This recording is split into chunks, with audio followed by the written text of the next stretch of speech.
You are watching Access LaPorte County, Channel 97.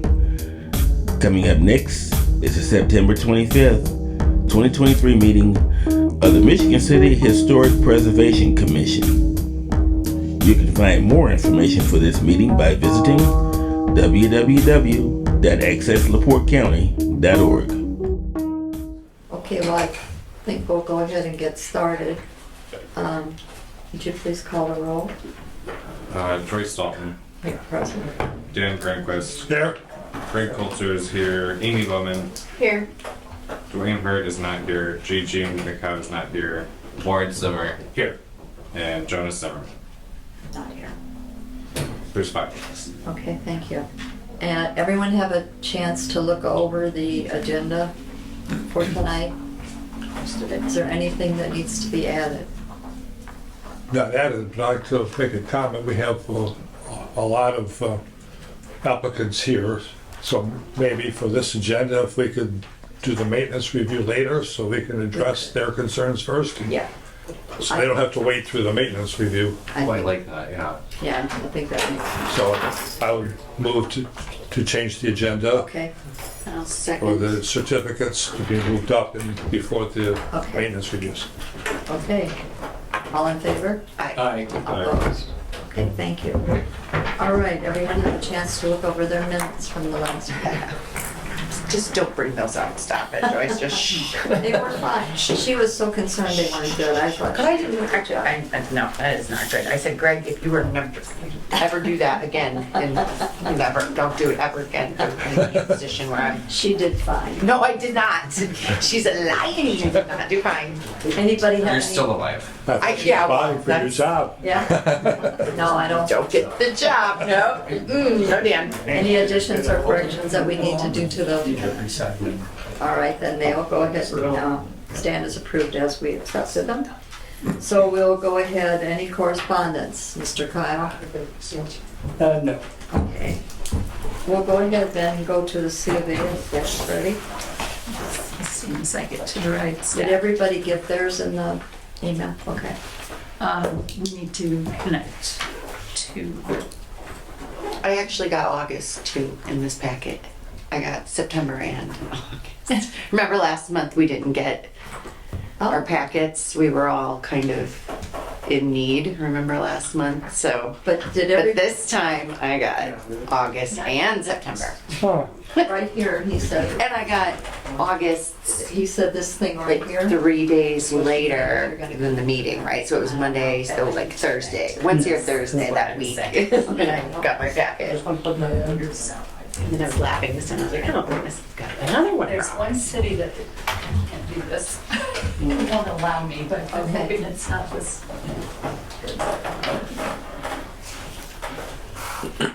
I was telling Kyle I was really appreciative that we all got our packets ahead of Early, time this yeah. time, which was really I didn't nice. get mine. What? I didn't get mine. We got a week ago today. Yeah. Yeah. Okay, we'll have to check. All right. Why didn't Well, you? I got the email, so it's okay. Finally, you got the email. All right, so we're gonna try this and see how it goes. So I put all the photos on here, plus a few extras that you didn't get. So Wow, high tech.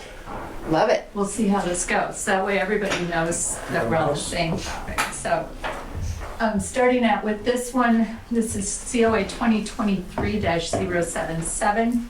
The Canterbury Guild. The property is a lot behind 801 Franklin, so to the left of the screen there is 801 Franklin, and then it's the Canterbury Guild's building sticking clear back to the alley, so it's that lot you see there. So the proposed project is installing a green snow fence encircling the vacant lot that they own directly west of 801 Franklin Street. They own the property at 807 Franklin. So the finding of fact, the proposed fence will face 8th Street. This would go around the property, so it'd be on the alley side and on the street side, so it would be facing 8th Street. Plastic snow fence is not recommended for use in the historic district unless it would be a very temporary, like a very specific amount of few weeks or something.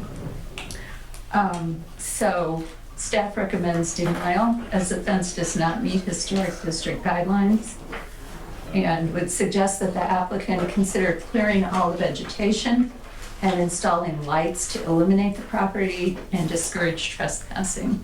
And somebody is here for that property, correct? And I'll give you a quick, if I can. I have a question. The white building there, is that yours or is that 801? There's another That's view of it. That's 801. That's, That belongs to 801? the next one is Esther's at the Nest, and she has the same problem that they have, so it's, And you have people, they're living back there. they're living back there? Yes, they are. Oh, yes.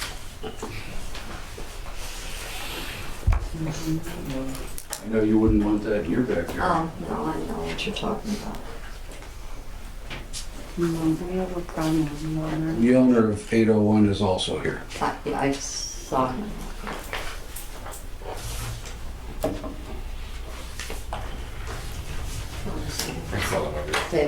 Dan, I see those as now. I have empathy for you because it'll be a week ago today. I was coming down Barker, East Barker, by Walgreens, and spotted the homeless lady that sleeps on the street a lot and in the front of businesses, going to the bathroom behind Walmart. Not just going to the bathroom, but it was bad. And so then my decision was at 8 o'clock, do I call Walgreens to tell them? Because I'm thinking, I know they have a young man that cuts their grass and cleans up. That would be quite the shock. And I did call there, but 2 other people had already called. What they have done now is cut all their evergreens up 6 foot off the ground.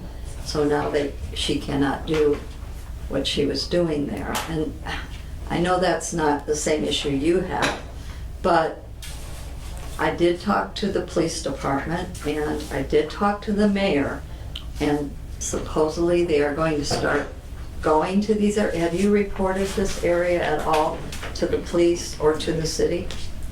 Yeah, it's, We have talked to the police, and there was a meeting last month with the police and the mayor concerning the homeless situation.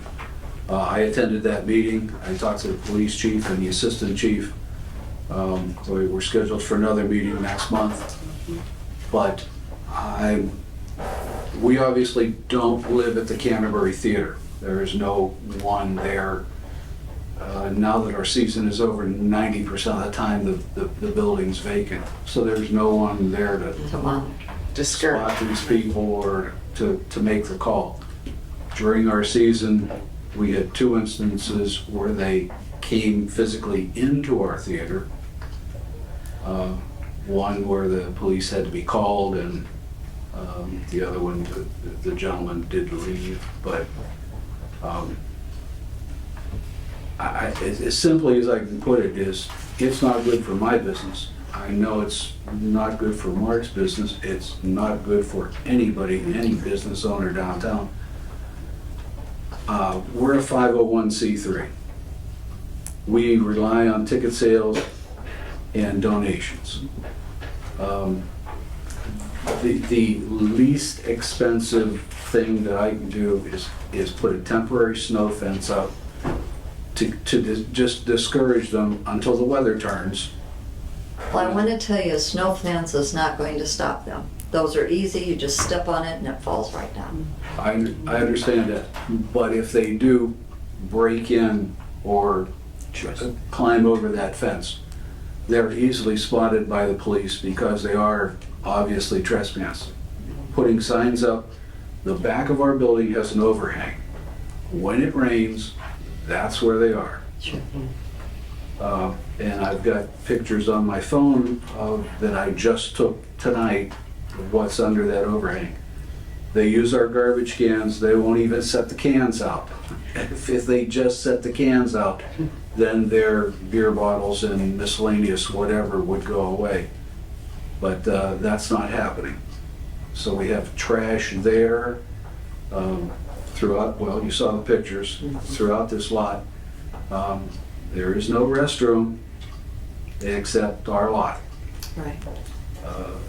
I talked to Esther from 803, The Nest, and she's not planning on opening till spring. Right. That's no way to do business. Well, she's fortunate she can work from home. Not making an excuse for her, but I understand that. We It's easier we for can't her. do that. No. Neither can. no. No. Do you have signs posted at all? We do, Okay. but it doesn't seem to slow them down very much. A fire was started, I do believe it was about 2 weeks ago, on the wooden ramp leading up to Esther's back door. Luckily, the fire department and the police came. I guess it was the big thrill of the entertainment in downtown Michigan City. The guy that owns Hoity Toity said he thought there were 23 police cars there. I don't know where they all came from. Must have come from Malden or something. Well, that's- But it's just lucky that someone saw this, someone reported this. Right, before. Because it's on the backside of the buildings, and our buildings are ganged together. If one goes, we all go down to the alley. Yeah. right. And I'd rather that didn't happen.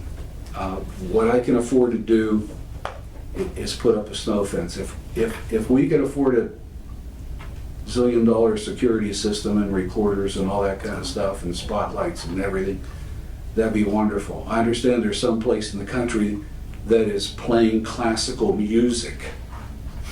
And these people, 24/7. yeah, they're playing classical music 24/7. I don't know if the residents of downtown, the legal residents of downtown, want that wafting over the, through their windows, but Plus, they might like classical music. absolutely. Your luck. Well, our issue is that we cannot allow you to put up a snow fence. They just are not historic approved.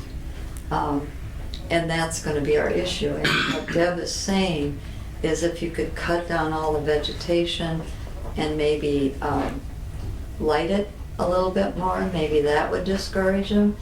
I know it takes a lot to discourage them. As tonight I went to the bank on 5th and Franklin and had to step over a lady that was sleeping in front of the door, and they call the police all the time, and she'll move from the side door to the front door. And it's just, they get tired of arresting them because what do you do with them then after that? So it's a difficult thing, but I don't know if anyone else has any other suggestions. I know it's gotta be very frustrating. It is, and the lights don't provide a physical barrier. No, well, nothing really In order, does. in order to, well, if I had a fence there, that's a physical barrier.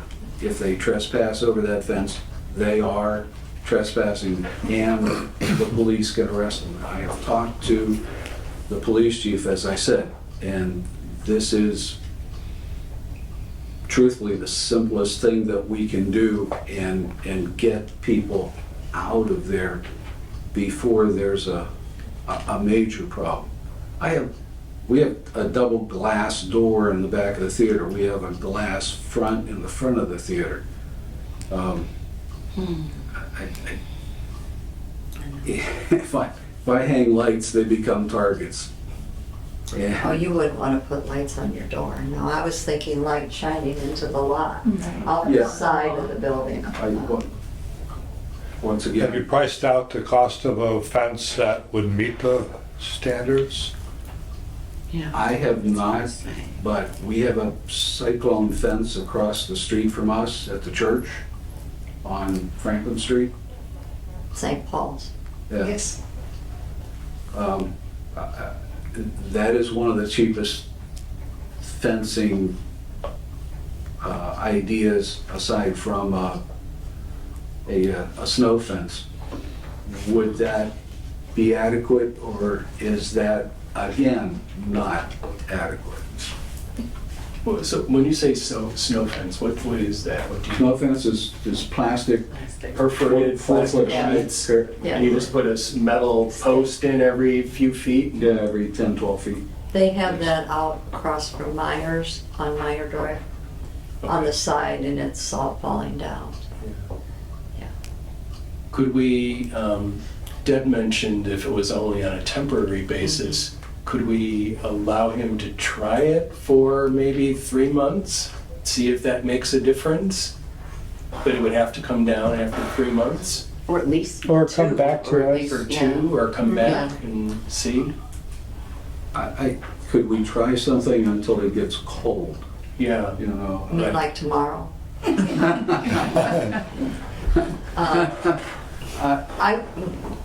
My suggestion would be 1 month because the farmer's market's gonna be gone then. Mhm. I don't know if that's going to make your lot more comfortable or less attractive. It's just gonna depend on, It will. It'll make it more comfortable for them. But if they're gonna spend the money, a few dollars, whatever it is, on the plastic fence, give them more than 1 month, maybe, I would appreciate. because they're still investing in the fence, maybe up through Thanksgiving. Well, we're almost in October, so October, November. would someone like to make that motion?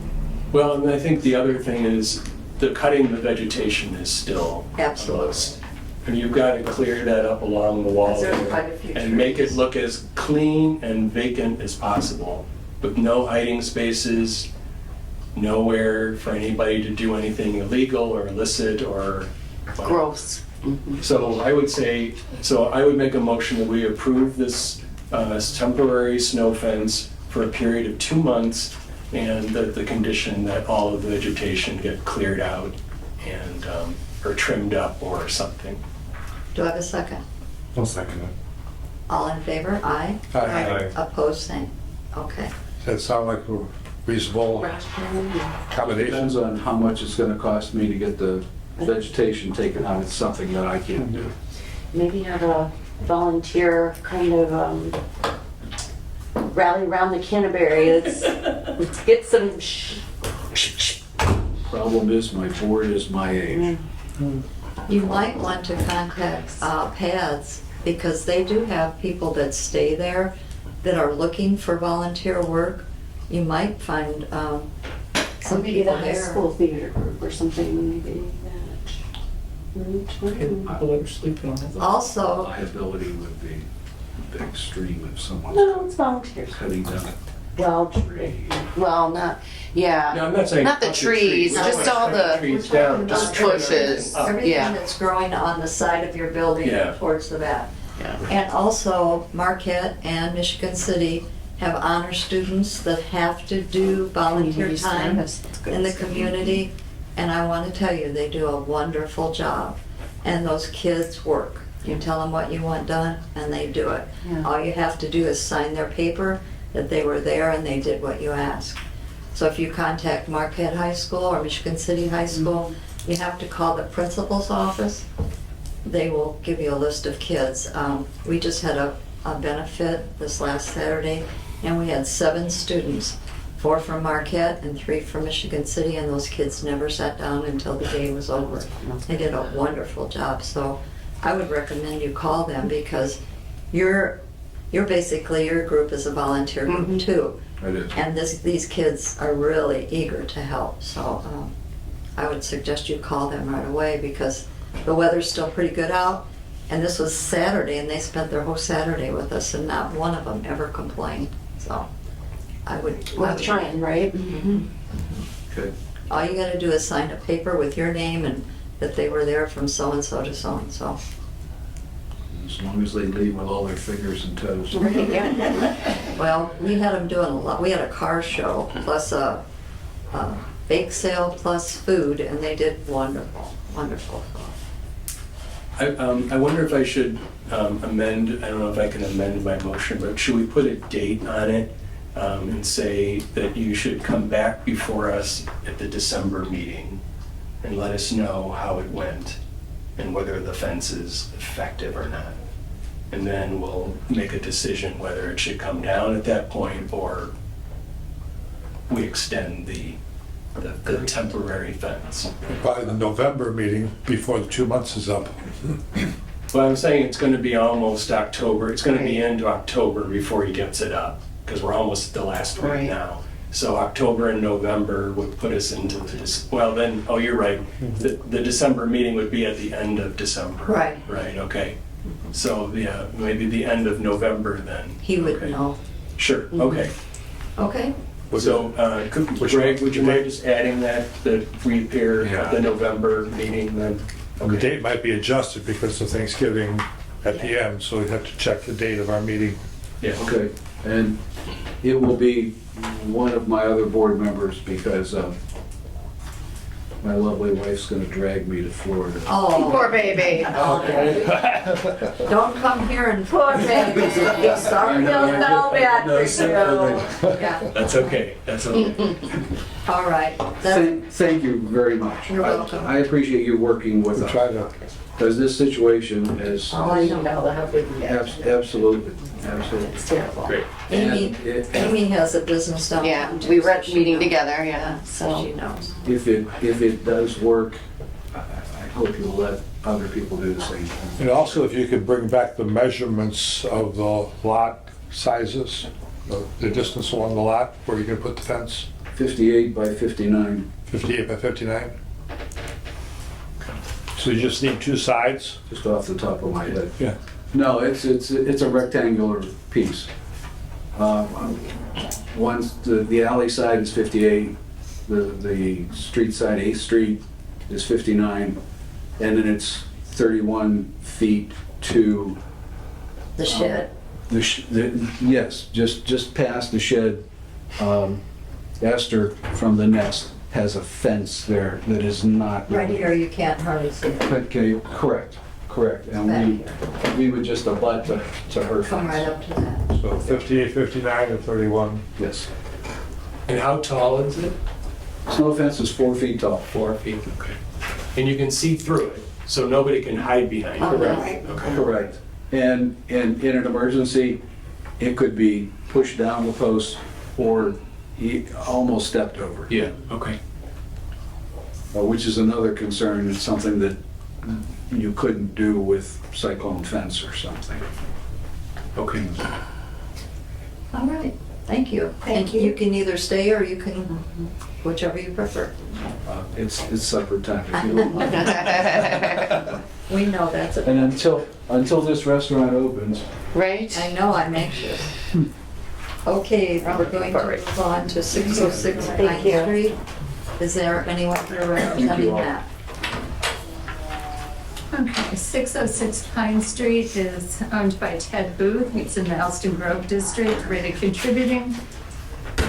Built around 1900. The proposed project is to replace 6 windows. I did talk to the applicant on Saturday as I was driving home from Logansport. I couldn't make all the notes that I wanted to, and he did say he wouldn't be at the meeting, so I was expecting that. So the finding of fact on this one is that other windows in the building have been replaced in the past. The condition of the windows that would be replaced is unknown. We have not been able to get in to see them. The proposed windows are to be wrapped wood, but I don't know. I think he said aluminum wrapped, but like I said, I was driving, I couldn't make notes. They're supposed to match other replacement windows. He did not know the manufacturer. He said whatever he got before. Exactly which windows, 6 windows, I don't know. Because there's more than 6 windows in this building that have not been replaced. So I don't know if we're talking front windows, side windows. Obviously, the upper windows have been replaced because they've got those grids between the glass, Some roads look like. which that is not recommended in the historic district. So if he was wanting to match those, that would not be recommended. So my recommended motion is denial for lack of information. Does anyone have any questions? Okay, then we'll let them know. Thank Could I you. ask, what do we do in that case, though? If he wants to replace the windows and he replaces them with the ones that are correct, but then they don't match the ones that are already there, what do we do? I mean, that. Well, that shouldn't have happened No, I in the know. first place. Right. So I don't know the story. I don't have, our records show no COA for that. I don't know if you have anything. It's been like that since probably before 2008. Yeah, because you can go back on Google Street View as far as you can go. The windows look like that. Yeah. It So was, I do know it was done over a weekend, Oh, yeah. and there's nobody in Nobody knows. the inspection office at all. And it was someone from Chicago who replaced them. So is it better to make them, replace them with the ones that are historically accurate but not match? Or should we just say, go ahead and replace them as long as they all match? I mean, We our can't. first recommendation is always repair. So I would want to know they're beyond repair. Okay, And then if they are beyond repair, then we could go from there. all right. Certainly not the grids between the glass thing, though. No. That's, And Larry, we cannot make him change the uppers to match. so, and if you Right. see this little one, I don't know if he's thinking about doing this one. This is a terrible replacement for that window, so Yeah. definitely would not want to see that at all, so. Because it doesn't look like it didn't fit. It looks like No. there's a gap. There is. Yeah, there is. Yeah. Yeah. So I guess, Not I guess we should just say that whatever you put back has to be historically accurate. And if they don't all match, they don't all match. But whatever we're responsible for is gonna be right. He can choose to replace the other ones, Yeah, right. make them match. Hopefully it would inspire. It would, yeah, inspiring to do that. So We need to have a motion I on this. move to deny as recommended by staff. Okay, and a second? Second. All in favor? Aye. Opposed, same? Thank you. Okay. Then we will be going to 6th and Pine.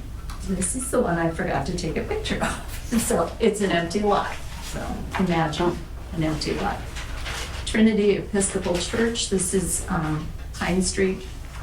So the lot we're talking about is between Franklin and Pine, on the other side of the alley by the church. So what they'd like to do is install a new sign for the Trinity Thrift Shop. It's a wooden sign. It'll be installed there on the open lot. It meets the Historic District guidelines and staff recommends approval. We did get a picture of the sign. Yeah, it's cute. That's cute. And Matt used to be on this board, right? No, Oh, he didn't. Oh. no, he came, It's like the one thing that he. right. He came a lot. Yeah, he's been here before. And they own that lot, so it's not like we have to question anybody else who owns the lot. But that's what it'll look like. And they do have one that they have on the corner of Franklin and 6th. It's not this large, but Yeah. showing that the thrift shop is just right down the street. I move to approve as recommended by staff. Do I have a second? I second. All in favor? Aye. Opposed? All right, thank you. So then we will go on to 615 Pine Street. My apologies, this is COA 2023-081. It is not 2020-016. I'm very sorry about that. That's what happens when I do staff reports late at night. But it is 081 for 615 Pine Street.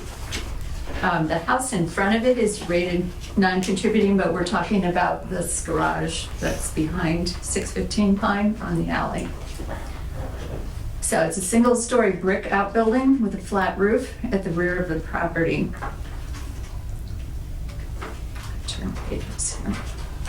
So Kyle did some great research on the Sanborn maps, and unfortunately I didn't stick those in here because I wasn't thinking about it, but I did look at them. So you can see the evolution of the building. So this brick garage building, 4-stall garage building, shows up first in 1912. And it's replacing a smaller wood frame stable that was at the rear of the property on the earlier map. By 1922, there was a cement block garage built between the brick garage and the rear of the house. And sometime after 1936, those two were joined together. So currently the roof is collapsed. We'll show you pictures here. Why this doesn't want to move. Come on. There we go. So there you can see it from the side, two buildings together. It looks like it totally separate. It depends on which way you're looking at it as to what. Hot mess. But yeah, there's the roof. Pretty bad. So the roof is collapsed. There was a COA earlier this year, 2023-016, to replace the collapsed roof. That was denied for lack of information. The current condition is the result of demolition by neglect, so it just has not been repaired. And a written statement, several contractors apparently have looked at it, but I do not have a statement from any of them, so we would need a statement from a qualified contractor stating that that it's beyond repair. So the motion that is recommended is denial for lack of information, although alternatively, an extension could be granted to allow the applicant to submit additional information. So a statement from someone about the structural condition of the brick. Obviously, the roof is bad, but we don't have any information on the brick. Any questions for them? Could I have a motion? I'll make the motion to deny or to provide that information. Do I have a second? I'll second. Thank you. All in favor, aye. Aye. Opposed, same. Okay, thank you. I would just note that we did request that information from a contractor. I requested it again last week, didn't receive anything. So, Okay, now we are going to go to 501 East 10th. right. 1 second. Who seconded that? Amy. Thank you. Can I ask you another question? Not about the motion, but Deb, so if the brick was considered to be sound, and you said that it's part of a property though that's non-contributing, Right. right? The house is not. The house is, but as long as the garage is, we want to keep it? And I would be Yeah. interested to know, maybe you know, Kyle, what the plan is once it's gone. Will it just be a bare lot? Are they planning to build something else? It was just gonna be parking, demolish and then, For the apartment, what? for the apartment, the house. Yeah, to get the cars off of the road and have them parked behind the house. It used to be a lock and key place. They ran the business out of the side where you saw the white with the door. Until the gentleman retired and sold the property. But it's been empty ever since. Well, at the very least, we need some more information. Yeah. Yeah, I just have not been able to have good communication there, so I really don't know the answer to a lot of questions. Okay, thank you. Okay, we'll move along to 501 East 8th. Is anyone here representing that? It's mine. Yeah. So, It's East 10th. East 10th? Okay. we get it. This is, you remember this I'm house. sorry. Yeah. We had this house. Yeah. I'm back. We're readdressing the windows again. So you guys We don't have to said initially right now that, see me. that he was able to replace the windows on the side and back of the house, which you'll see because he sent me some pictures currently, but I just wanted to refresh your memory on this one. But the ones in the front, we're gonna try and restore. So let me get out of here. Mouse. You took all the shingles off. Oh, you'll see it, yeah. Yeah, Yeah. it looks nice. Oh, have you driven by it? I drove on my way here tonight. Oh, just now? Oh, you might have seen me out there. I was painting. Painting, yes. Yeah. Yes, well, the guy had on Cameo. Oh, that wasn't, yeah, the other guy. Yes, Yeah, that's my partner's brother. My okay. business partner's brother, other owner. Well, it already looks better than it did. Oh, it's gonna look really nice. I can get to it. There we go. Okay, so this is the beginning. No, Yeah, that's the there's the beginning. beginning. That is the beginning. And why are we not connecting? We don't know. That's odd. Are you on two separate monitors? If you go to PowerPoint and then select to stop presenting. It seems like if it's connected, it should share the screen, shouldn't Yeah. it? But PowerPoint just has its own rules sometimes. This is interesting. Maybe if I close out of the PowerPoint altogether.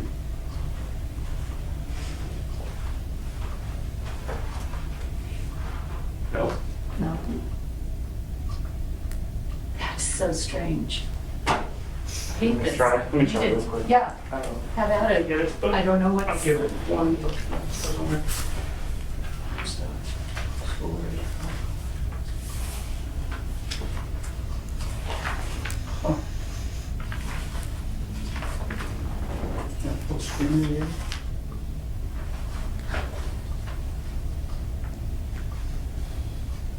No, I should have taken the time to stick them in there. I just thought this would be quick. I could go back and forth because there's many pictures in his document. So I thought, I'm gonna put all those in one by one. There we go.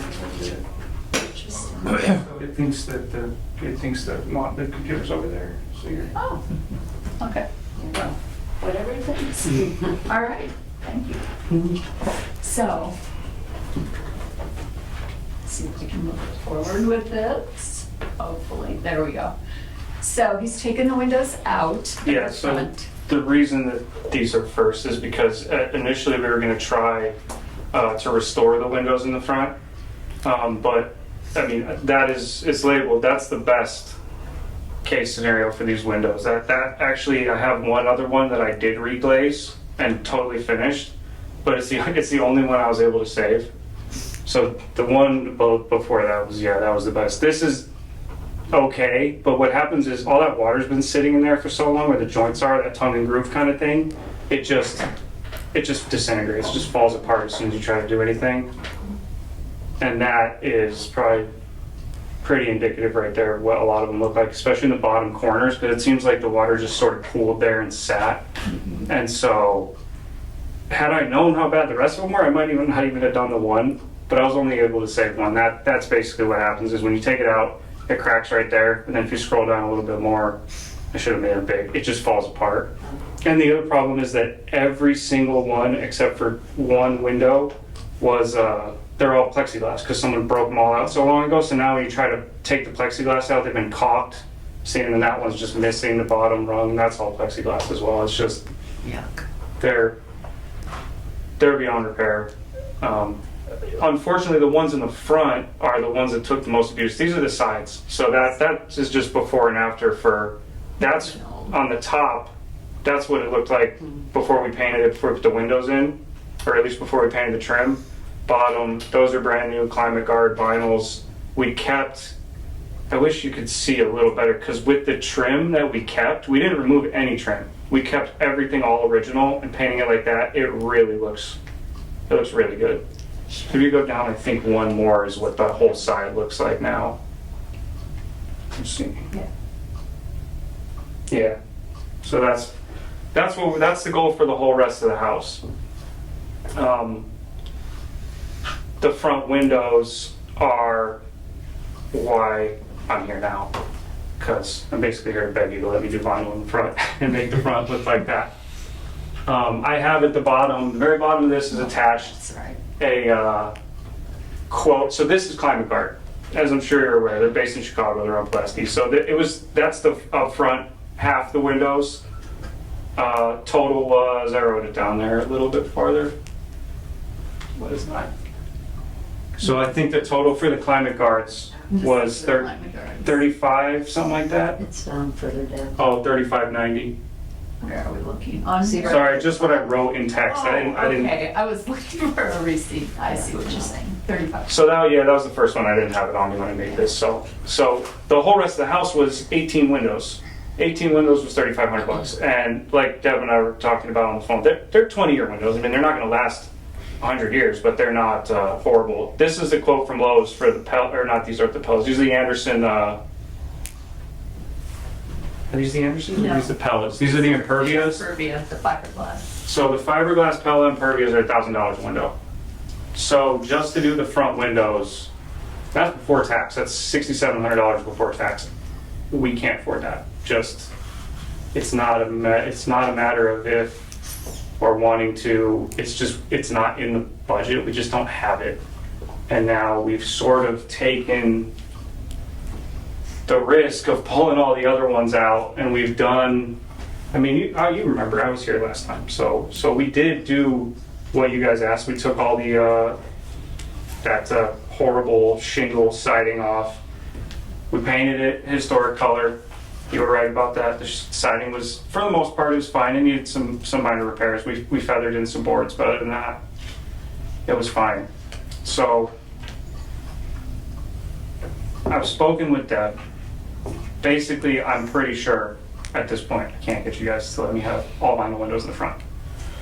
However, they sell vinyl clad wood windows, which are a much better product than just vinyl, because you know the vinyls are hollow. There's really nothing in there. So if we were to do better windows, that the front is the best side, because they were in by far the worst condition out of any of the windows. So that's sort of, can you show them the very last page? That's sort of our compromise that I'm coming to you with my hat in my hand, sort of. Here's the 200 series. It's by Anderson. I think Home Depot wants $420 before tax per window. So they're not climate guards. They're not, $215 or whatever we got them for, but they're also not $1,000 windows.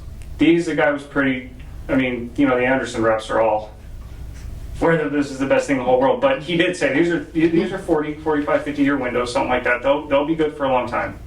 And then I spoke to you as well. I didn't know your husband used to do that, but Yes.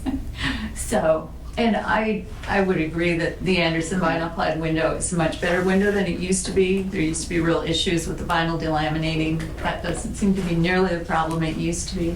And by the way, my husband now restores old windows. Just so you know, I've converted him. Want that on the record. No, you don't have to write that. But anyway. So the only issue that I have with this is I investigated it later because I didn't think about this when I was on the phone with you, is the fact that the 200 series only come in standard sizes. So I don't know how close the standard sizes are to your window 60. opening. 60, and we need 62. But the stops are all half an inch, so we're talking about Another half. another half. But they undersize them too, so it's really 20. Ours are going to be 28 by 62. It's going to be 27 3/4 by 61 3/4. So if we get 59 3/4, which is what they do come in, then we're real close. I put a tape up there today. There's going to be even concave. Just so you guys know that. I think the quality of it is probably a decent window. I know it is because it's wood. It just won't be exactly the size, but it sounds like it's relatively close. So you've got that information. But a half inch is probably not noticeable to. No, so layman. the only thing is that there's going to be underneath, there will just be more filler. But you won't see it because of the stop that is in the window in the first place that it butts up against. So, you're talking, again, an inch over 68 inches, you won't notice. So it's on the inside where you do the filling. Yes. And the sills are pitched anyway. So when you put replacement windows in instead of new construction windows in, there's always a little gap. So it's always going to require one extra piece of trim. But we used wood on the other ones. You can't even see that it's there. And they'll be painted white on the inside? Yeah. They come white. Those are vinyl wrapped completely, so they're all white. So, But it'll match. And we did keep the original trim. Sorry, what were you saying? No, good. That's right. So in one room, though, you're going to have one window that's going to be all vinyl and another that's going to be painted wood. No, they're all Vinyl clad. So On the these are front. vinyl clad wood On the inside as well? on the inside as well. It's totally wrapped. Yep. What- there's what's a- painted, though? Just the trim. Nothing. No window would be painted. Okay. I think I was saying that the little extra piece that we might have to use to account for the pitch in the sill, we'll paint that, and you'll just blend right in. You'll never see it. Okay, do we have a motion?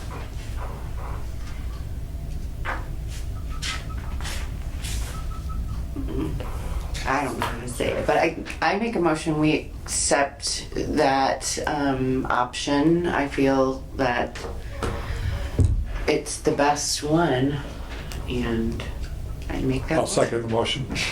All in favor? Aye. Opposed, same. Thank you.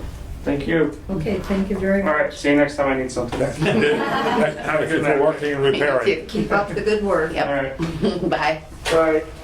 Okay, now we're going to go to 227 West 7th Street. I don't think anybody's here. Okay. 227 West 7th Street.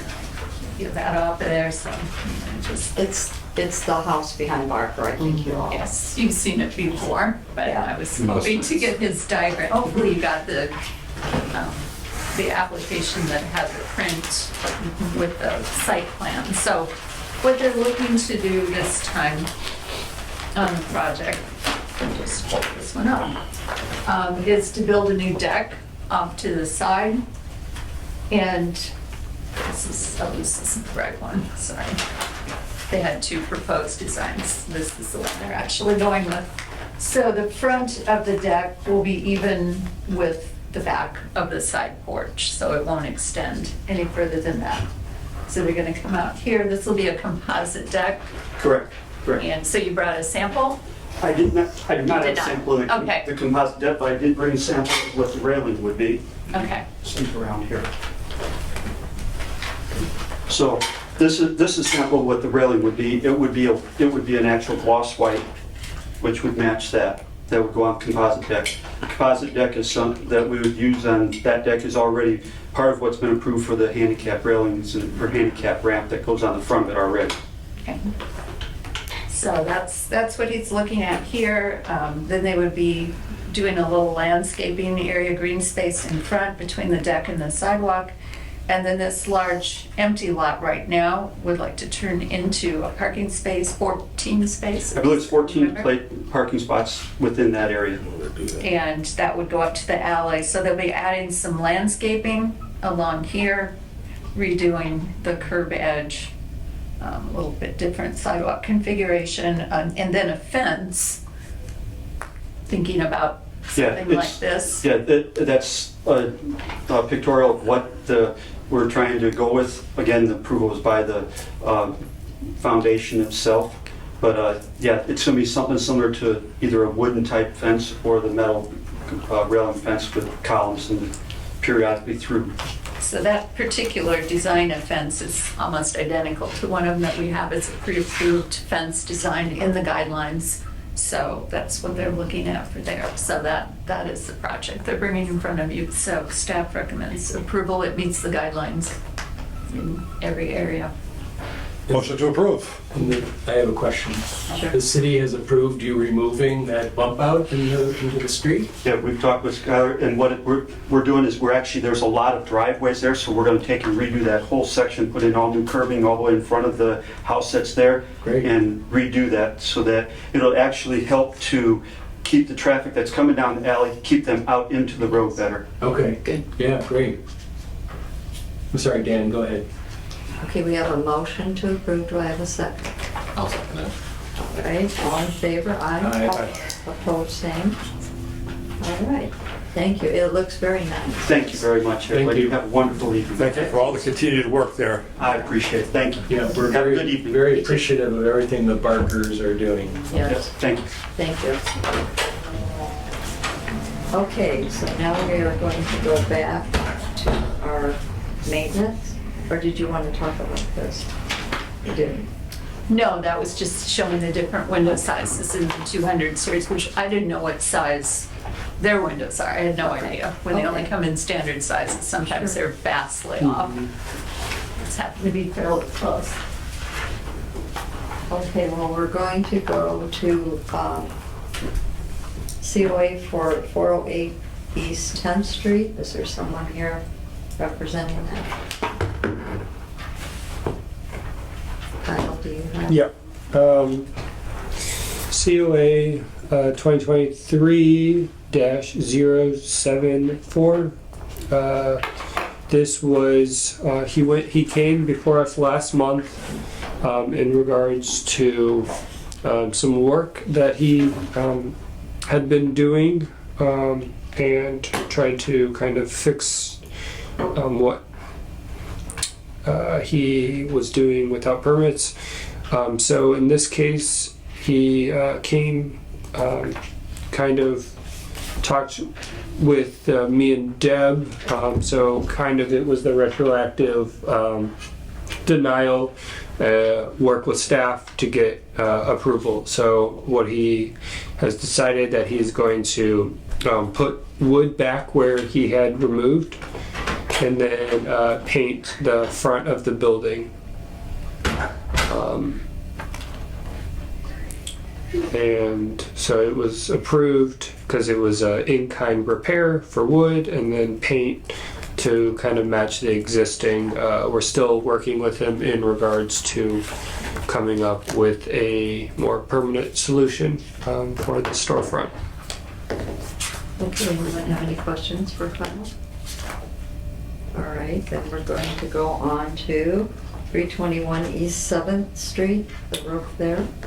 So this was a roof replacement, and it was to replace the existing asphalt roof with GAF Timberline architectural shingle in birchwood, which is kind of a darker brown color, and this was approved as it is a in-kind replacement for roofing.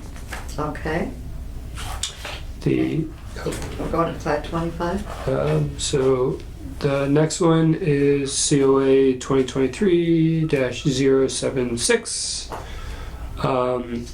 This was also a roof replacement, and it was the replacing of about 800 square feet, and this was approved as it with it being a in-kind replacement for roofing. It's a flat roof, so it's not something that we would typically see from the street. We're going to go to 408 East 8th Street. So this is another roof replacement. In this case, replace the existing asphalt roof with GIF Timberline architectural shingles in charcoal gray. And this was approved with being a in-kind roof replacement. Your packet. Any questions for Kyle on any of that? Good. Yeah, I just lost my packet. Oh, sorry. Well, no, Christine's back because I want to make sure that we didn't skip her if she was part of the maintenance review. Or I'm very low maintenance, I swear. What Property are you in? Where are you representing? I'm not representing any property. I met Kyle at the Rotary Club. I'm an interior designer, I have a master's in interior design, I have an MBA. I focused on historical preservation in my master's program. I currently am a designer with California Closets, but I also do project management, project coordination types of things. So when I met Kyle at Rotary, I'm good friends, become friends with Kathleen Dolio, who's another local designer, and I have a passion for historical preservation. So he invited me to join this meeting. Well, we're glad you're here. And I know Greg, because then we're not skipping you on anything. No. Okay. you're not skipping me. He got worried when you left. No, there's just reaction across the hall. Walking out of this, huh? Yeah, that's what we were afraid of. Okay. Any committee reports? Is there anything we need to do to have her come on to the commission? Talk to the mayor. Yeah. Okay. Are you Are you interested in being on? it? Yeah, absolutely. okay? And just contact Chris Yagelski at the mayor's office. No, I don't think she can. I think we can recommend it and then they can contact her. Oh, and he'll contact her? Okay. So, Would that be Kyle that contacts them, or? If I were you, I'd just go through Kyle until you get the information to the mayor. Yeah. I'll do that tomorrow because we're such a group. Okay. Kyle knows how to reach me, he's got my That was email. so and everything. thanks for me. Oh, yeah, absolutely. Love to have you. 'Cause we need More we people. need more people. Yes, yes, and especially people who are interested. Yeah, no, it's very Great. interesting. Good. Okay, any old table, we have so much old table business that we really need to worry about. But we're going to go on with our new business because we have a presenter here that needs to get home before it starts. Well, it's sure, too I late. think we I think overshot. it's too late. So, So we're going to, I'll let Deb introduce, and we'll go. so I don't have Kurt's resume memorized, but this is Kurt Garner, KW Garner Design out of Plymouth. I think he's probably the youngest county historian in the state of Indiana, probably. Not quite, well, close anyway, and has certainly done more successful National Register nominations than anybody, maybe anywhere, but certainly in Indiana, he does lots of those, but lots of other things too, including preservation plans. So that's why we have him here tonight, to talk to us a little bit about that, so. All the way from Plymouth? Yeah, Wow. which is, 2 hours away, depending on how you look at things. Yeah, So- because you're on a different time, aren't you? Good luck. Well, what I think we could do, if you were having problems with PowerPoint, I'd see. Computers are wonderful when they work. That's what it is. Because maybe it likes this computer better than it likes mine. Oh,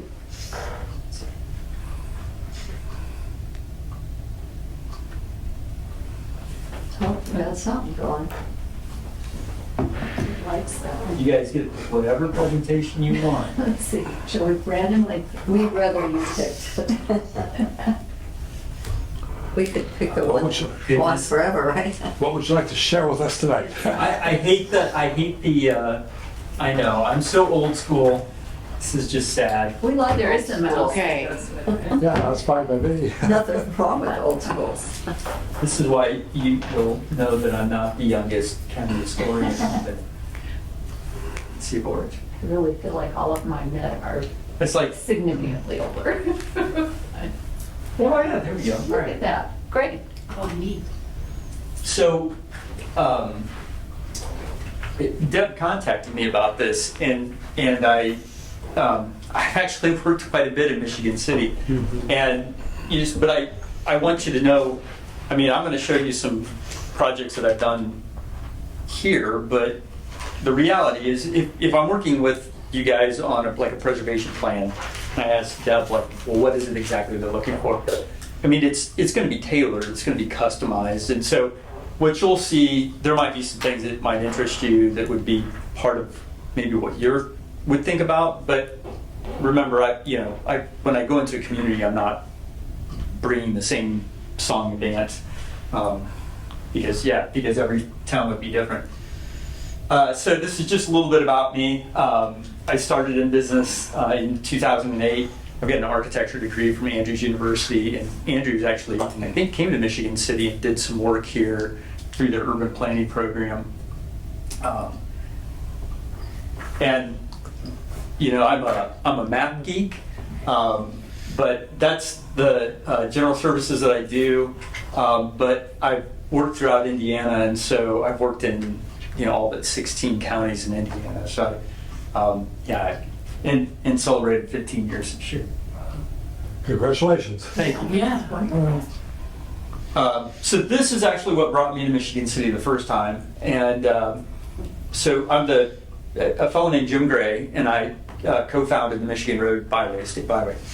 And when we were going around and talking to different communities about creating this byway program, I was introduced to Rich Murphy, and Rich was a city councilman at the time, I believe, and he became very engaged in our byway. He was on our board of directors for quite a while, and so and Rich was really instrumental in not only getting the signs paid for here, but also getting them installed by the city. So that was my first visit. What's the significance of 1829? That's when the road was surveyed. We could say 1832, but it was built in so many phases that we'd have to say 1832 to 1842. So But back then is when they actually surveyed, yeah. And of course, you guys know you know the importance of Michigan Road to Michigan City, of course, right? No. Well, you're here because of the Michigan Road. yeah. So in the state of Indiana, they wanted a route between the Ohio River and a new port at Lake Michigan to create this road to tie them together. Well, then that's how Michigan City came to be. Trail Creek was their port. So shortly after I met Rich, he asked me to begin looking at National Register districts in the city. And up until this time, you had a few individual sites, and I think Washington Park is on the National Register. I think those were the only things that were actually listed. There were no districts beyond the park. And so we just, and it was all paid for through Redevelopment Commission.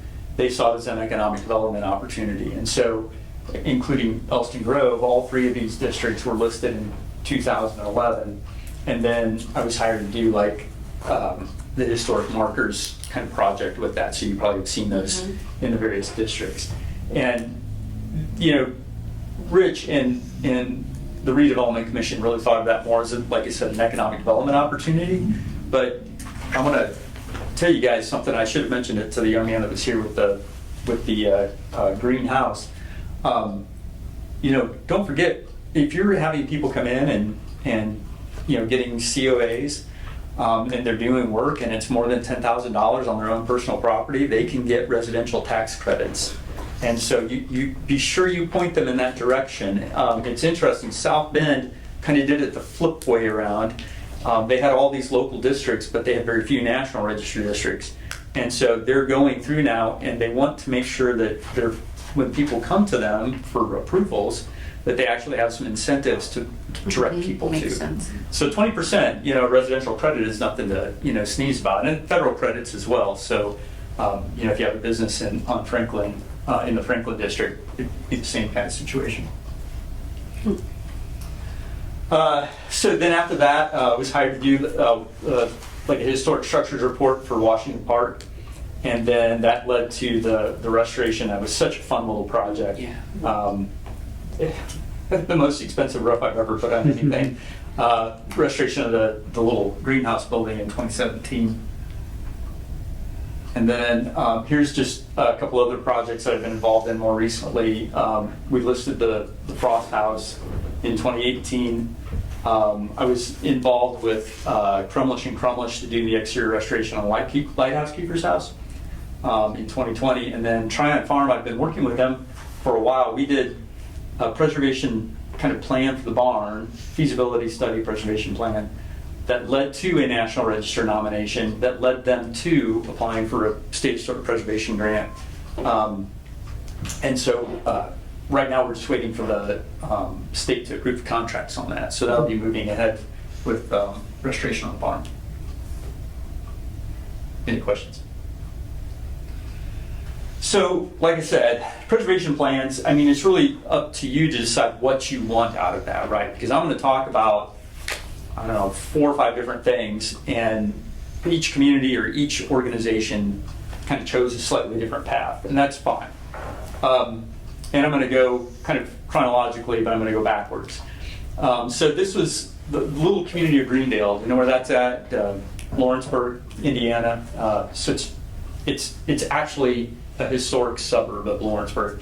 And because of that, their whole town was listed on the National Register, but they have a Main Street organization that, please don't repeat this, but they don't have a Main Street because it's not really a commercial area. And so we were hired to do, and I joined with a partner down in Indianapolis to do a preservation and Main Street plan, development plan for this little community.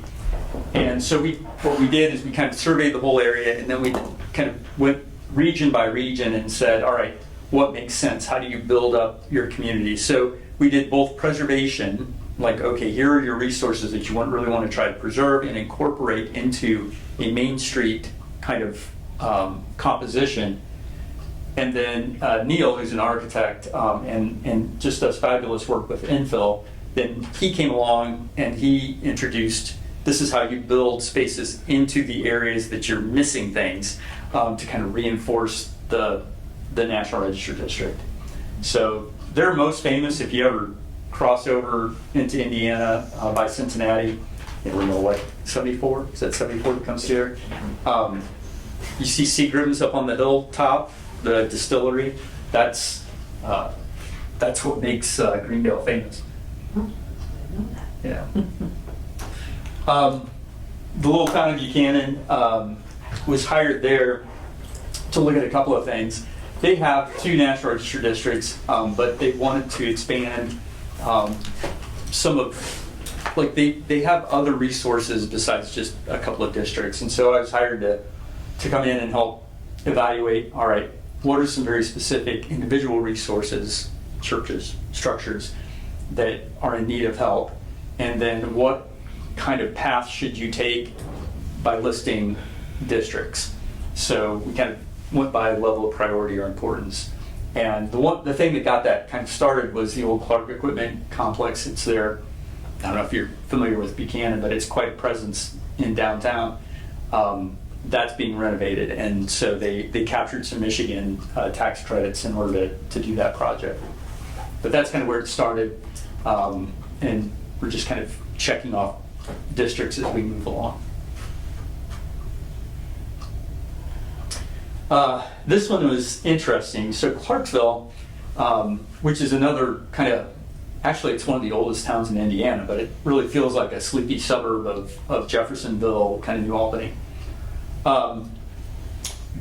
They are so modern because they had so much flooding in that area, the Great Flood in 1938, I think it is, that most of their resources were built after the war, so post-war.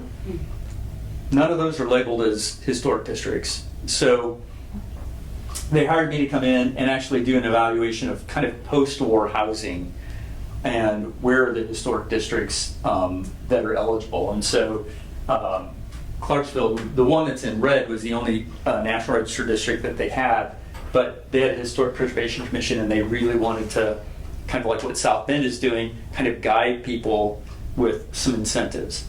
And so since the report was done, nominations have been written for that one, that one, that one, that one, that one, and that one. So they're down to about just 2, 3. They're down to 3 districts now, and they just are picking them off kind of year by year. They'll do one district at a time. And along with that, then I looked at a couple of individual sites and gave them some ideas about, because one is like a city-owned property, what they can do to, maybe be thinking about some incentives to preserve that. So what makes them a district? How do you determine what makes a district? In the situation with Clarksville specifically, because they're more modern developments, so they are subdivisions, and most of them date to like the 1920s and later. Most of them were filled in after the war. They had a big need for housing after the flood, and then the war happened, and so there was all this industry down along the Ohio River, and so then they were in need of housing.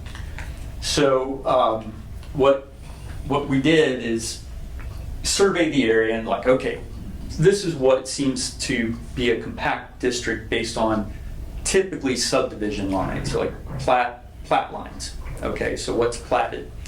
And then I worked with the Indiana SHPO, so the State Historic Preservation Office, to determine that these are eligible. And the only adjustment that they made, they took all of these as districts, but they wanted to bring this one down to this line. Because that was the original plat. Actually, the original plat for this came all the way down in here, but with rerouting the interstate through here and this highway, it kind of broke down some of the character of that. So what you're doing is you're looking for not only what makes sense in terms of how it was platted, but then also the housing types. So if it seems like a fairly consistent period of time housing type, if you've got kind of blue collar worker housing, they tend to be kind of compact into a neighborhood versus, Victorian housing, that kind of style. So that kind of does that. And it's what we did here in Michigan City. It's not unlike what we did here. The charge here was you already had districts set up, so you already had local districts. But if I'm remembering correctly, the Pullman district, which is, I think, was identified as Washington Street District in the interim report. your boundary was different than what the state wanted to see. So we actually made that broader. I think we about doubled the size of that one. And you might wonder, well, why is this? Well, the Hoosier Valley Railroad, anybody been there? Down to North Judson? If you're a train fanatic, I'd encourage you to go. They actually have a rail line, I don't know, it's something like 30 miles of rail line that goes to several little communities, and they own properties in each of those communities. And so and this is North Judson, and so their section, they've got a rail yard. They wanted to look at not only preservation of their rail yard and interpretation, but then also how do they interpret sites that are along the line, but outside of North Judson. And so that's what this is. And the top one is of this tiny little town called English, Indiana. So I worked with them to kind of complete that. And then also then said, all right, well, you'd be smart to get resources listed on the National Register if they're not already listed. And of course, they didn't have any listed. So we ended up listing a bridge that's going to be a bike trail that they have. And then also the Friendship Train. It's a steam locomotive. It was like one of the last steam locomotives constructed in the country. And it pulled the Friendship Train, which, does anybody know what that is? Mm-hmm. You're all too young. No, I'm not going to guess. So, I shook my head, yeah. All right, so the Friendship Train was a relief effort after World War II because Europe was devastated. So they created this network of friendship trains throughout the country, and it was like, they went through the breadbasket states, and they just people just, brought out supplies and stuff. The train that they have, the locomotive they have, is the only one left in the country. And so what was kind of cool is that then Europe turned around and thanked the United States by sending the Mercy trains. And so the Mercy trains each carried, I get geeked out on this kind of stuff. So they each had a rail car, and one went to every state. And so Indiana's went to Indianapolis, and then it got shipped to Bloomington for a while, and then it's actually at a rail museum over in Fort Wayne. So, but it's kind of neat because I saw the one, Mercy train, and then the one Friendship train. And then, not unlike the Hoosier Valley Railroad, this is a little village. You guys have probably heard of Lake Maxinkuckee and Culver. All right, well, the little village of Maxinkuckee predates Culver, and is over on the east shore. And there's a group of people that are part of the Culver Antiquarian Society, and they wanted to kind of look at their little village site, which is, I don't know, there's like 100 structures I think I documented, did a history on, and then kind of created a booklet on their history, and then also some interpretive panels and gateways and some features like that. It's a very small scale. And then I've been involved in each one of these byways in creating either the byway application or corridor management plans. And so now this is, think about that transportation network or that corridor just, expanded across the state. And so we did things like looked at what are some preservation opportunities, how do you interpret things, what's, how do you create a better visitor experience, for people that are going to be traveling on the byways. And so in many ways, each one of those becomes like a mini preservation plan, because in the application and in the corridor management plan, you have to identify, what are your cultural resources and what's your plan to interpret and what's your plan to preserve. So, yeah. I think that's it. Yeah, so it comes back to, well, what's your vision then for Michigan City and a preservation plan? Maybe you guys have some things in mind. I know I looked at the interim report, actually I brought it with me, and that one dates to 1989, which is a fairly old one, and I don't know if you're aware, but SHPO is not doing new interim reports. The only time they do a new survey is if there's like some big federal project that's going to impact the area. So you might have had something done with We did. the South Shore. We did. Okay. But for the most part, it's the idea of having one updated every several years is kind of gone. But 1989, so that predates, any look at post-war housing. Honestly, I know Marshall County's was, I think, 1990. It didn't even cover things that were kind of mid-century, right? So even in that, kind of 30s, 40s, definitely not in the 50s, 60s. So that would be something that you would want to look at. Most of your districts are listed. The one that's not listed is Edgewood, in terms of the ones that are recommended.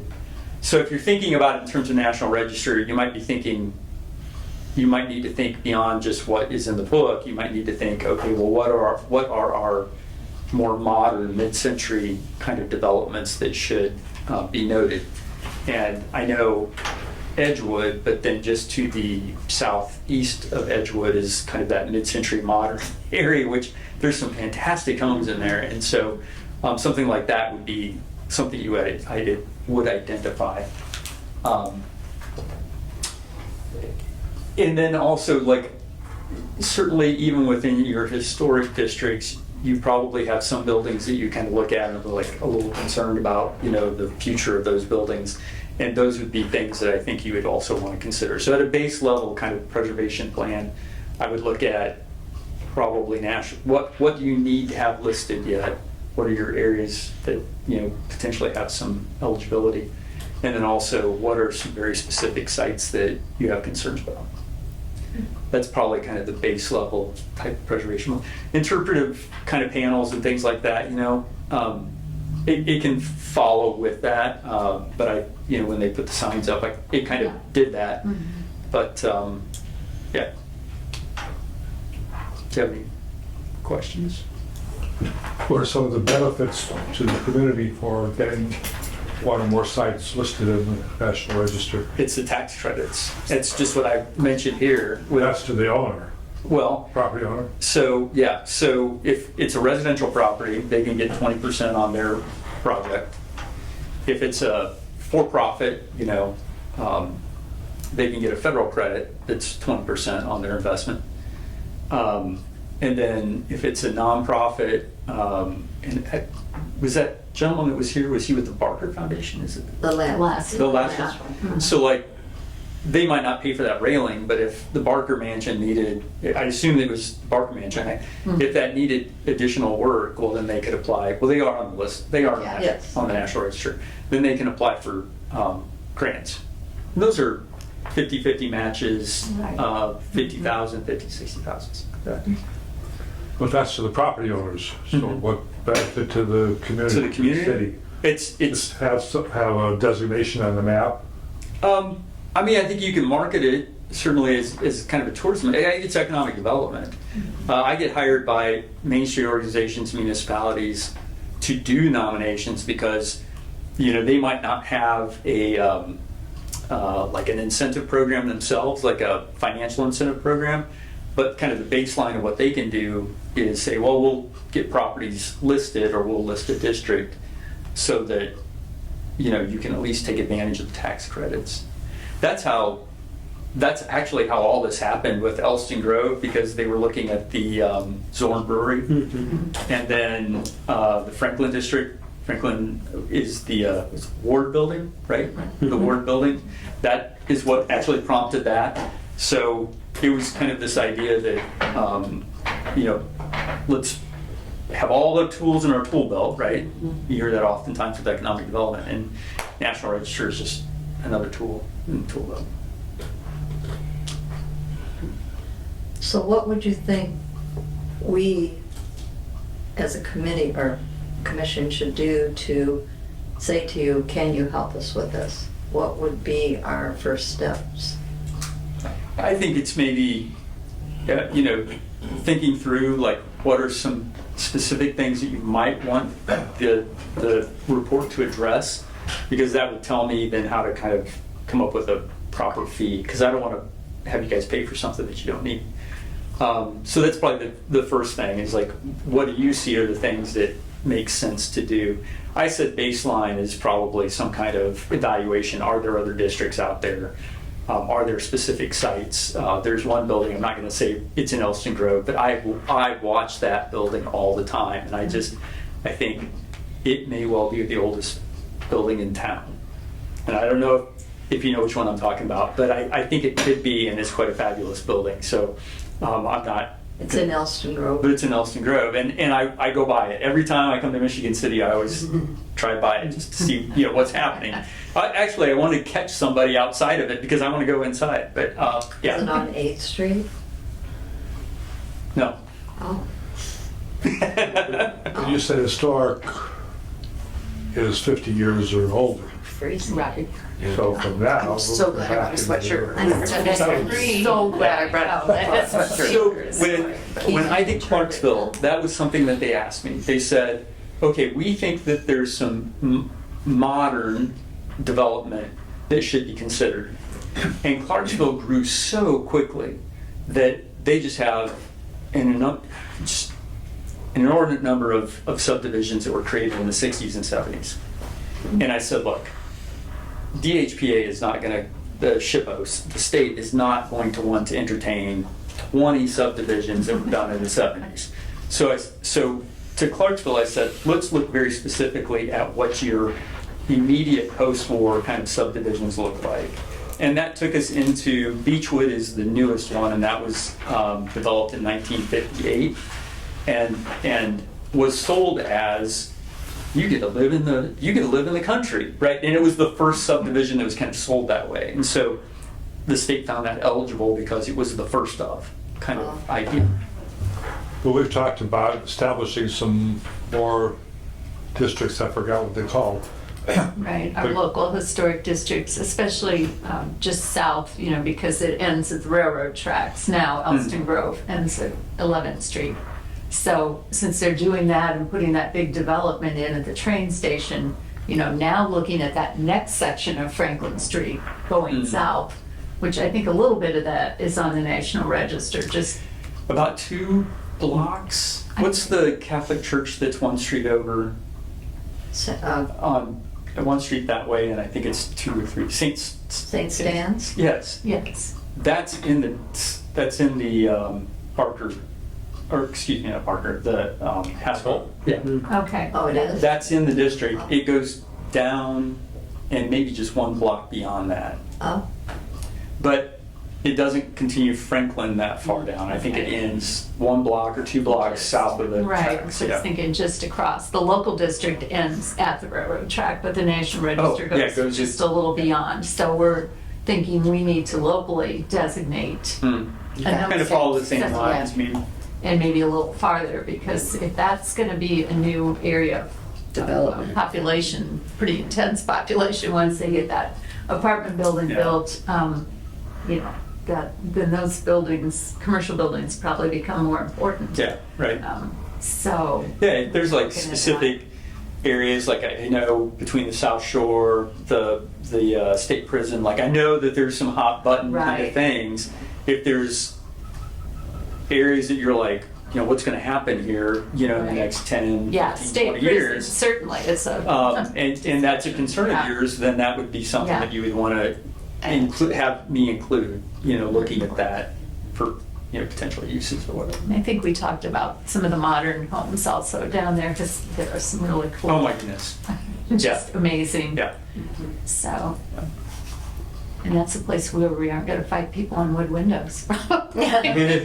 So, who knows? I don't know what else in there, but I know those are some areas we've talked about specifically. And then, just figuring out how to reach out to The community. owners in the community and Yeah, help them I think- understand. I think the thing that you want to be careful about, and your job here as the Historic Preservation Commission, is to kind of try to regulate and guide, and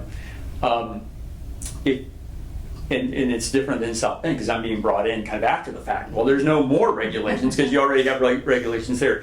Here it's a little different. So if you're creating new National Register districts, you probably need to be very clear. Is it a new National Register district and a local district? Or are we doing just a National Register district that's something to be thinking about, because that creates a little bit of political will, or demands a little bit of political will, and I know politics. Right. So, and they can be brutal. So, but that's something to consider, you know, like what makes sense for your community. Right. Probably nothing this year with election. Well, but there's a lot of people coming from Chicago buying lots of homes up on the west side by NIPSCO because they know when that's gone, that property's gonna be worth Yeah. big bucks, so. You know, it's interesting. I always thought that you're talking about like if Along the lake shore. Yeah, so extended along Michigan Road, which is 20, right? That comes through there. I always thought that was odd that that wasn't identified as a potential district. Right. But when, and it's just like I said, just like Marshall County, they weren't thinking about things like they think about things now when they did these surveys. So they weren't thinking necessarily about worker housing as being something that should be protected, because it wasn't the beautiful, ornate, you know, Queen Anne's, right? So, Right. and that attitude has really changed, and that's something that you've seen. I mean, there was a whole multiple properties documentation for, I can't think of the gentleman's name that did it, but about basically kind of middle income to blue collar kind of, you know, just standard housing from the 20th or mid 20th century. Right. Yeah. So there's definitely more of an awareness now. And that's mainly what is over in that area housing wise. Yeah. And if it would redevelop like Chicago wants it to, people here could not afford it, which will be sad. Yes, and then we have the prison that may be gone, and that's another hole.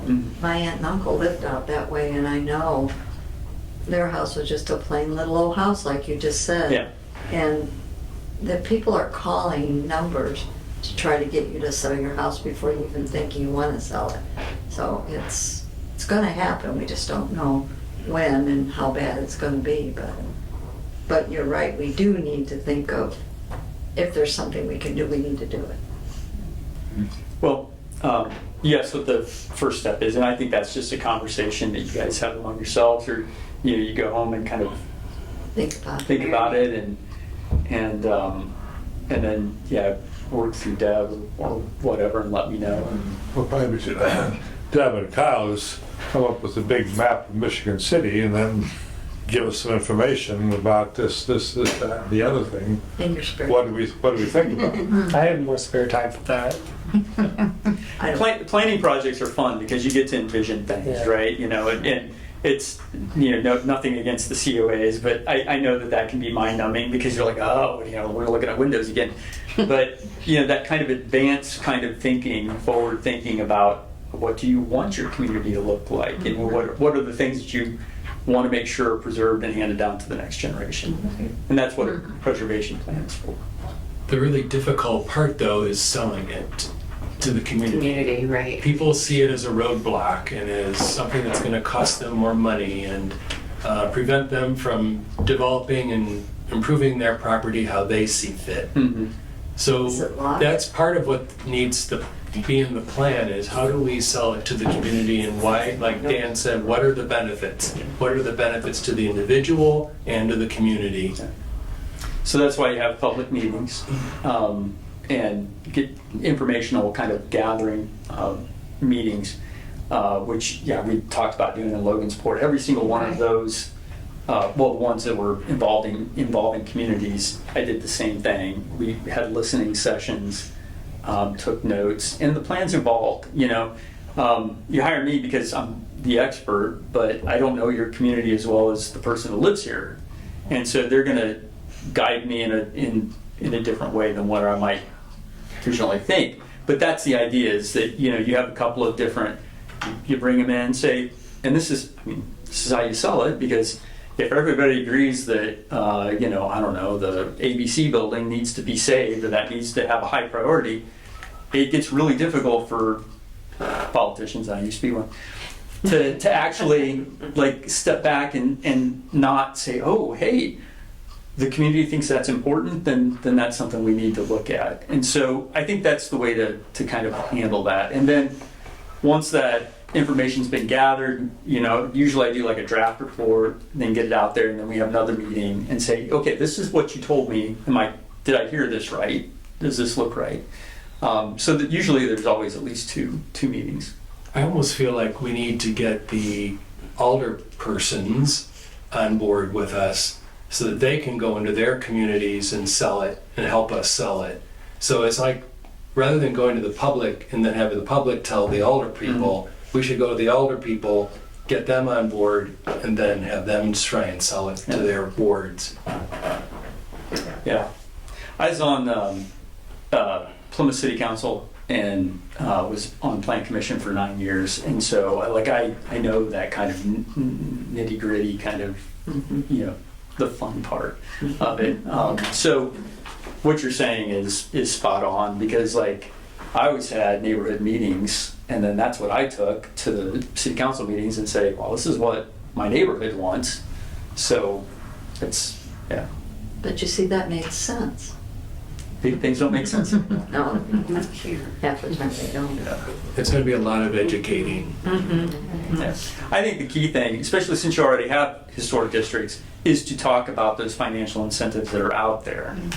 Because, like I said, the young man with the greenhouse, I'm sure he's spending over 10 grand overall, and I didn't Sadly, see. he's a flipper. Well, So that okay, makes it hard to. but if he's for profit, It's then true. he still gets the Yeah, tax it's true. credit, And he's looking at the federal side. and it might encourage Yeah. him to do that in other future project. projects. Hopefully. Or This is- spend a little extra money on those windows. The right pieces instead This of. is one of 3 buildings he's working on, so I'm anticipating, we can leverage maybe that on others, because one of them has beautiful windows, oh my goodness, so Well, they have to stay. So, well, thank you, that's important. just get with Deb or Kyle or something, and Or Deb and Kyle. Deb and Kyle, do you guys have all that information to give to the petitioners when they come to you? As far as grants and tax Yeah. credits, yes, Okay. yeah. So you do make them aware of it when they're, or only? if they- Depends on the situation. Okay. A lot of times not, Yeah. but it depends on what we're dealing with. Okay. Sometimes we do, sometimes we don't. And sometimes I mean, we just don't catch it early enough. No, And it's like they come in with one COA and then a few months later they come in with another one. And sometimes we connect the dots and sometimes Right. we don't. you don't always know the magnitude of the project Yeah. So when if you they would start put all out. those So projects together and it was over $10,000, Yes. then they might Yeah. have it would something be to work extremely with. helpful to know that Yeah. going into this one. We knew pretty much all of Yeah. it to begin with, but a lot of times we don't. It comes in piecemeal. Could we So we don't always know put some verbiage in with the instruction sheets for the application that maybe just tells them? We could put some links on the website. Yeah, That if might nothing help more than with say that. your project may qualify for Yeah. 20% Following. reduction. That's a good idea. I think South Bend, when we were working through their standards, that was something they wanted to highlight was, okay, we're telling you this, but here's Right. the incentive to do this. Yeah, because sometimes we do, especially downtown projects, we'll hear, well, we need help, what's out there? And then we start going through all those, not so much in the residential. No. Well, and I think sometimes the residential are out of state or out of town, and they think they're gonna do it cheap. Yeah, and you can't, And you can't do that when you're in a historic district, to do it right. the residential state tax credit is for someone who lives there, For somebody who lives there. Well, we had the banker lady here talk about low income or needy Right, assistance kind yeah, of we thing. did that through Yeah. Horizon Bank. They've got some good low-income loans for the historic district, so that's an option, and we do point them to that frequently.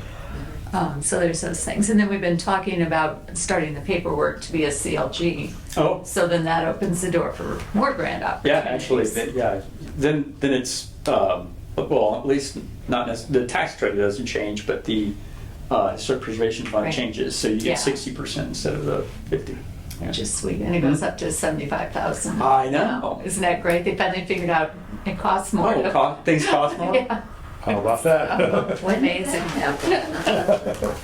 That's good. Wow, we Just- appreciate it. Yeah, It's thanks, great. thanks for having, I'd love to work in Michigan City again, so it's not. Thanks for driving out to meet with us. Yeah, it's just, I'll gain an hour going, no, I lose an hour. I lose an hour going. That's the only bad. One more question for Deb. So we have a plan, but it needs to be updated, is that correct? I don't think we have a. We have a plan. We've never had a Not that I preservation. know of. No. Okay, No. so do we then, are we going to consider hiring Kurt then to help us That's generate up the to you. plan? That's up to That's you up to guys. us guys. How do we pay Us for guys.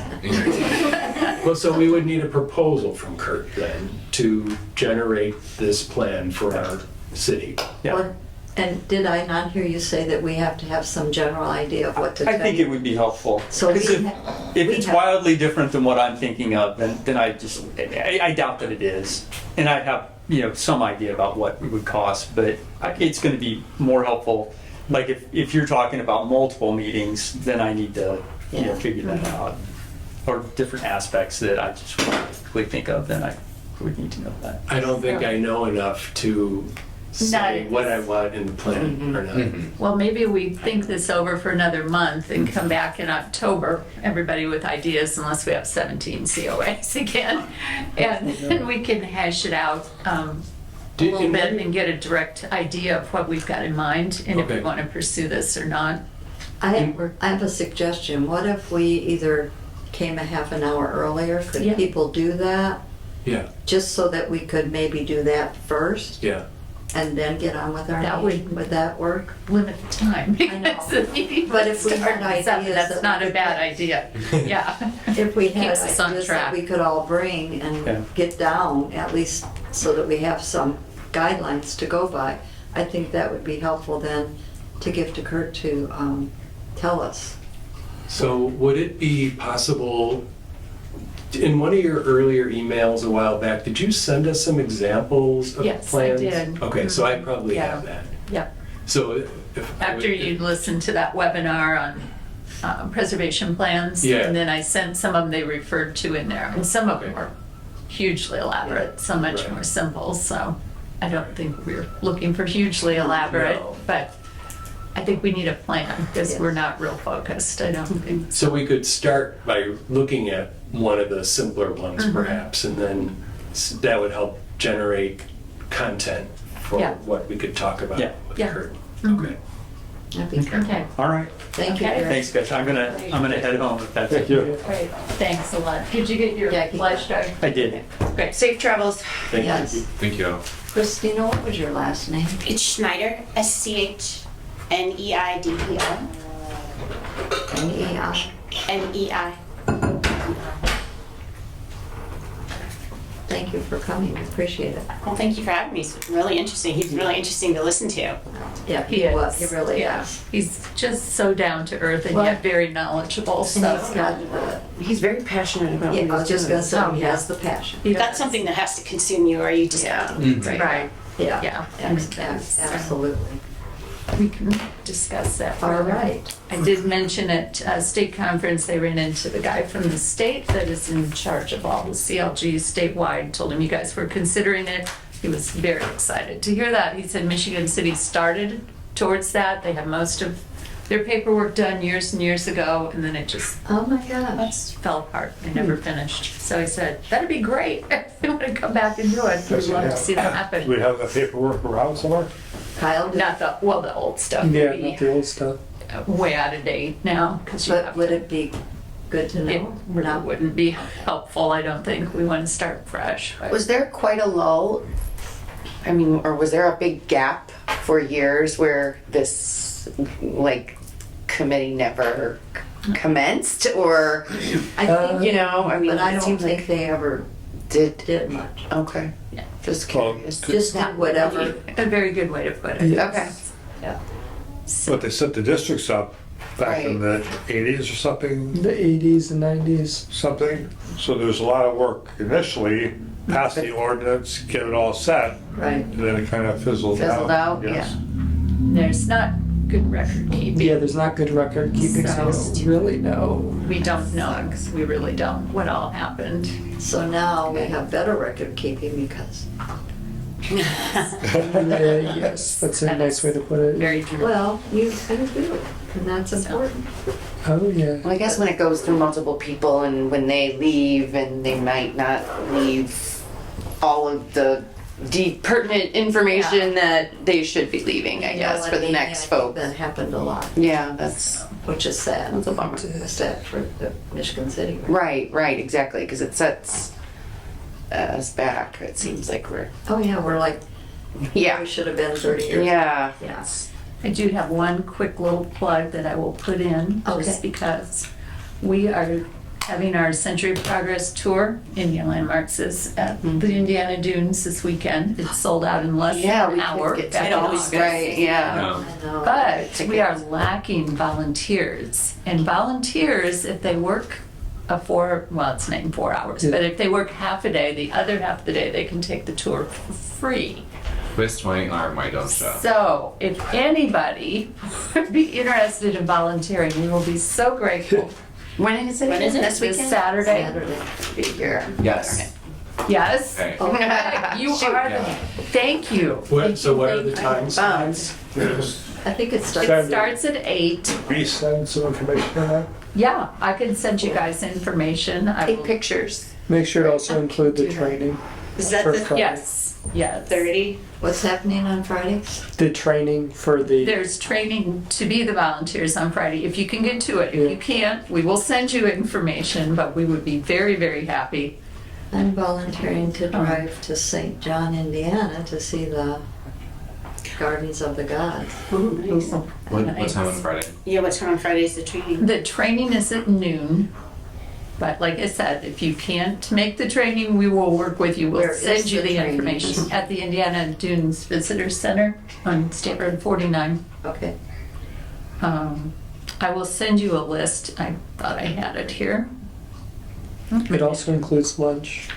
Oh, I can do it. It includes lunch, Yeah. yes.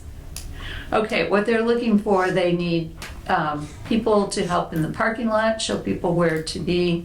They need people to ride on the bus. Buses leave the visitor center with 25 people on it every 20 minutes, starting at 8 o'clock through 4 o'clock in the afternoon. Busy. So half a day for that, and you would just hop on a bus, ride along. We've got a little script, and you can give them some information as you're going along. Oh, there's, whatever. We also need people at the Rostone House and at the Florida Tropical House. Wow. Yes. You want I can make that happen. Nice. I'm gonna give you the biggest hug after this. Take That's lots of more pictures, Yeah. please. Yeah. It's only morning Rostone, slot. too. Are you good with that? Yes. Okay. Yes, you don't have a job. Anything leads me to that. Sweet. Cool. Okay, cool. You can give, I can volunteer. Can you? Yes, you. Okay. This sounds like a lot of fun, because Yes. I've never even gotten Oh to my gosh. see them. Oh, it is fun. So what, I have to look at the Rostone House or something, because, The Rostone House is the featured house this year in our talk, and it will also be the one that's on the T-shirt. And if you volunteer, you get a T-shirt. Oh, oh. Should be wearing that So- next month. Okay, and I will need your email address. Okay, I'll give you a card. So, oh, great. Or I'll just write it down. Well, you got my email.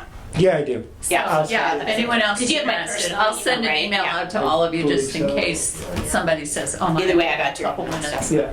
Cool. I'm so excited. I'm here. Very cool. You'll be talking You made about it. that all day. I will. I'm like, yeah. Good. Oh my gosh. Perfect. You're his hero. Hey, I'm somebody's hero, but look at that. He's so It excited. sounds like in an hour because it's cool. People Yes. like drive across states for this. Oh, yes. Yeah. Yeah. It is Yeah. always It's sold out. Yeah, always. it's sold out. Yeah. Always, I know, yes. And yeah. people still get mad. Well, I called at 2 in the afternoon and it was sold out. It's like, we tell you, it sells out in It's less still- than an This hour. is so exciting. It's still Yeah. circulating Nothing though Taylor on Swift. Instagram and Facebook. Like, go ahead and try and get tickets. That's what's misleading. You know what I mean? Because it's Yeah. it's Yeah. out there right now. This, I am Yeah. so Yeah. Click on it. You're like, I'm thrilled. Oh, I am You'll very- enjoy it. Yeah, I bet I will. Oh my gosh.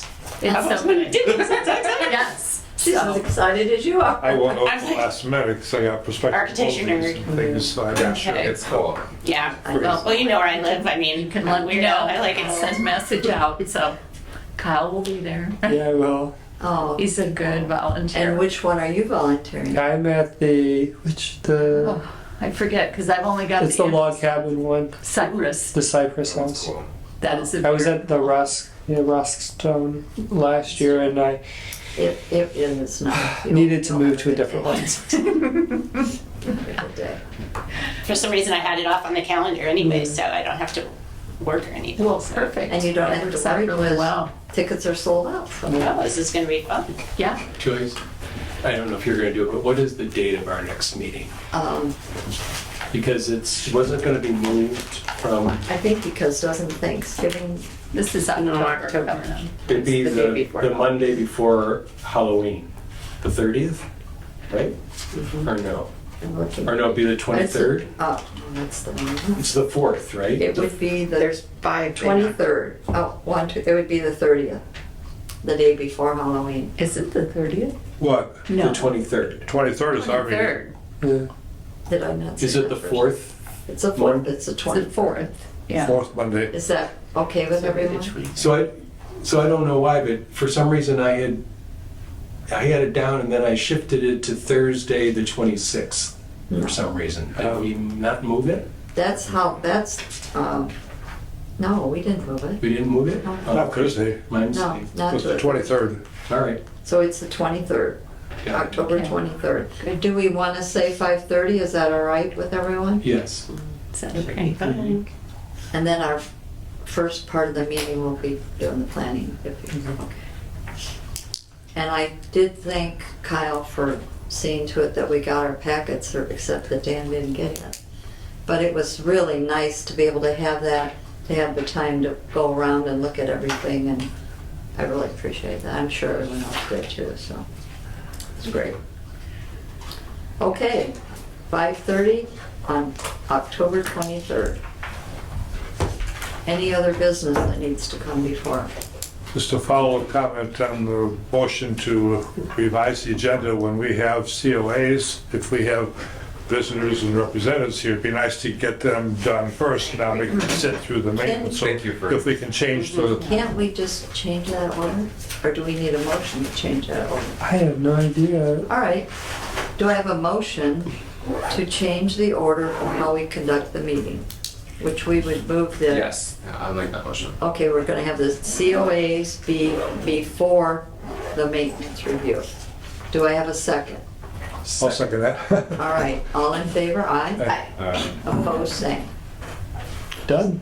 Okay, so if you can do that Yeah. for us, then we don't have to worry, and that does make sense. Yeah. Absolutely. Okay, It's good. very good. Well, thank you, everyone. Thank you. Now that he shut off the air so we Oh aren't my freezing goodness, to death. thank you. Yeah, you are my hero for that. We're a team that We are, we Okay. absolutely wanna are. open Like, I the can feel meeting? my toes Okay, do anymore. I That's have a motion ridiculous. to end the meeting, please? I'll make that motion. Okay, got it. Second? Second adjourned. All right, we're all adjourned. Thank you all. Thank you. Next time we're